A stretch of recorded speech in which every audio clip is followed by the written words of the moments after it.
வராமல் தடுக்கக்கூடிய vitamin சியும் anti accident நிறையா இருக்குது. கேன்சர் வராமல் தடுத்துக்கலாம், மாரடைப்பு வராமல் தடுத்துக்கலாம்.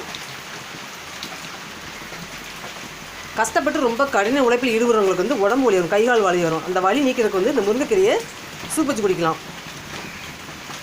வாதம் அதிகரிக்கும் போதும் கைகால் உடல் வலிகள் வரும். அந்த டைம்லேயும் வந்து இந்த முருங்கைக்கீரை சாப்பாடு சாப்பிடும்போது அந்த வாதத்தை நீக்கக்கூடிய தன்மை வந்து இந்த முருங்கைக்கீரை நிறைய உண்டு.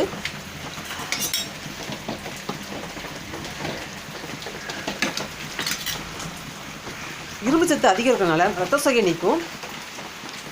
அதே மாதிரி ஃபைபர் கண்டென்ட் அதிகம் இருக்கிறனால உடலில் வந்து உஷ்ணத்தினால் நீர் வற்றி மலச்சிக்கல் ஏற்படும் போது அதை தடுக்கக்கூடிய தன்மை வந்து இந்த முருங்கைக்கீரை வந்து உடல் உஷ்ணத்தை இயற்கையாக தடுக்கக்கூடிய தன்மை வந்து இயற்கையான குளிர்ச்சியினுடைய முருங்கைக்கீரை கொண்டு.